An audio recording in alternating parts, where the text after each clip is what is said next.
매일 성경과 함께하는 오늘의 큐티 시간입니다.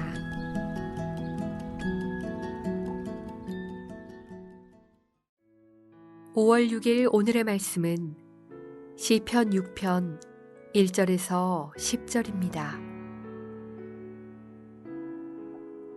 여호와여, 주의 분노로 나를 책망하지 마시오며 주의 진노로 나를 징계하지 마옵소서. 여호와여, 내가 수척하여 싸우니 내게 은혜를 베푸소서.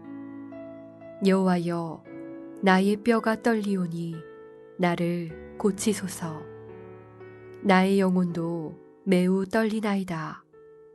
여호와여, 어느 때까지니이까? 여호와여, 돌아와 나의 영혼을 건지시며 주의 사랑으로 나를 구원하소서. 사망 중에서는 주를 기억하는 일이 없사오니 스올에서 주께 감사할 자 누구리이까? 내가 탄식함으로 피곤하여 밤마다 눈물로 내 침상을 띄우며 내 요를 적시나이다. 내 눈이 근심으로 말미암아 쇠하며 내 모든 대적으로 말미암아 어두워졌나이다. 악을 행하는 너희는 다 나를 떠나라. 여호와께서 내 울음소리를 들으셨도다. 여호와께서 내 간구를 들으셨으며 여호와께서 내 기도를 받으시리로다.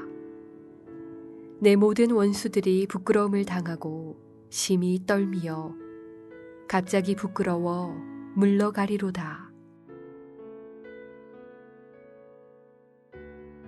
5월 6일 시편 6편 말씀입니다.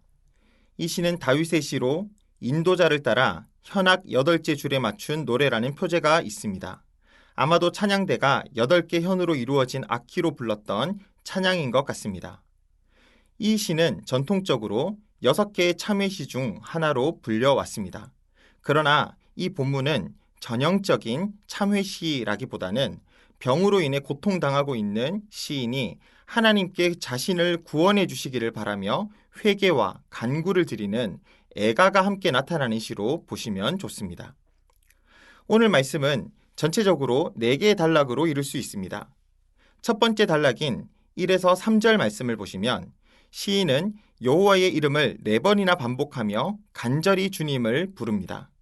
여호와여, 여호와여, 여호와여, 여호와여. 그 간절함이 느껴지지 않습니까? 시인은 1절에 나타나는 여호와의 책망과 징계가 2절에 자신을 수척하게 만들었다고 고백합니다. 특히 떨린다는 표현을 2번이나 쓰고 있는데 2절에서는 나의 뼈가 떨립니다 라고 말하고 3절에서는 나의 영혼도 매우 떨립니다 라고 고백합니다. 지금 시인의 몸과 마음이 너무나도 힘들다고 고백하고 있는 것이죠. 그래서 그는 여호와를 붙들고 은혜를 베풀어 달라고 기도합니다. 제발 고쳐달라고 기도하고 있습니다. 오직 주님의 은혜만을 구합니다. 여호와여, 어느 때까지니까? 두 번째 단락인 4에서 5절 말씀에서 그는 죽음 앞에 하나님의 헤세드, 즉 사랑을 간구하고 있습니다. 여호와여, 돌아와 나의 영혼을 건지시며 주의 사랑으로 나를 구원하소서. 이 병이 자신의 죄 때문에 일어난 일이라면 하나님의 백성이 회복할 방법은 병원으로 해결할 수가 없습니다. 우리의 의와 능력도 될 수 없습니다. 왕으로서의 능력도 안 됩니다. 오직 하나님의 사랑과 자비하심에 매어 달리는 방법밖에 없습니다. 그래서 시인은 하나님의 사랑, 그 긍휼과 자비, 즉 헤세드에 매달려 구원을 기다립니다. 5절에서 그는 사망, 스올이라는 단어를 쓰는데 이것은 둘 다 죽음을 의미하지요. 그는 살아서 하나님을 찬양하고 감사할 특권을 잃어버리지 않도록 주님께 간구합니다. 세 번째 단락인 6절에서 7절 말씀은 그의 슬픔을 고백합니다. 내가 탄식함으로 피곤하여 밤마다 눈물로 내 침상을 띄우며 내 요를 적시나이다. 그는 어떻게 할 수 없는 상황입니다. 아무것도 할 수 없는 상황입니다. 눈물로 침상을 띄우고 요를 적신다는 표현은 내 침상에서 헤엄칠 정도로 많이 울었다는 이야기입니다. 일종의 과장법을 쓴 것이지요. 이렇게 많이 울고 저렇게 해서 많이 울었다는 것입니다. 왜 그렇게까지 울었을까요? 7절 말씀에 보면 그의 아픔을 보면서도 위로가 아니라 오히려 더 어둡게 만드는 자들이 있었기 때문입니다. 더 근심하게 만드는 사람들이 있었기 때문입니다. 병도 힘들지만 그 마음까지 더 힘들게 만드는 대적들이 있었기 때문입니다. 7절에 내 눈이 근심으로 말미암아 쇠했다라는 표현을 쓰는데 이 말은 눈이 나빠졌다는 말보다 온몸의 기력이 다 빠져버렸다는 것을 말씀하지요.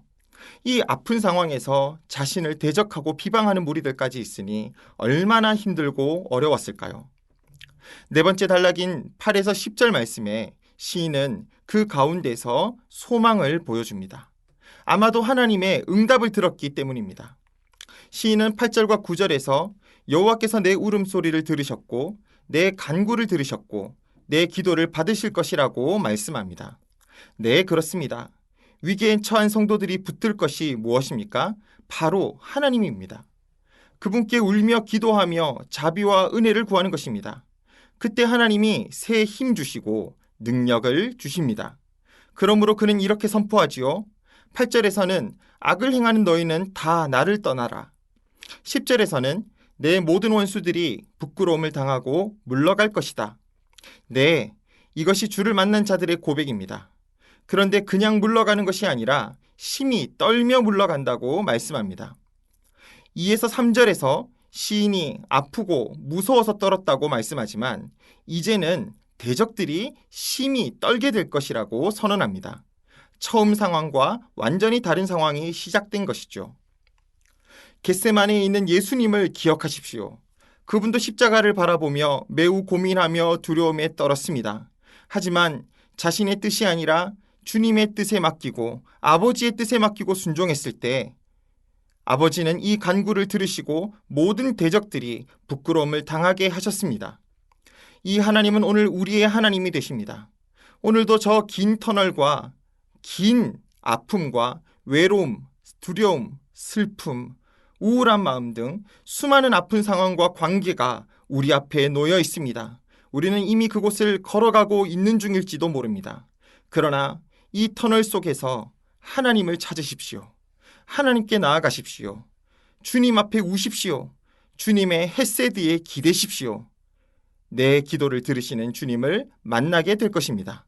그때 우리의 슬픔을 기쁨으로 만드시는 주님을 경험하고 찬양하게 될 것입니다. 기도하겠습니다. 사랑하는 하나님이여, 어느 때까지입니까? 오늘도 수많은 주의 자녀들이 병상에서 또 각자의 삶에서 두려워하며 떨고 있습니다. 하나님, 오늘도 주의 자비를 우리에게 베풀어 주십시오. 주의 사랑으로 우리의 영혼을 건지시며 우리를 구원하여 주옵소서.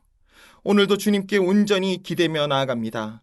우리와 함께 하시며 모든 대적으로부터 우리를 지켜 주시옵소서. 예수님의 이름으로 기도드립니다. 아멘.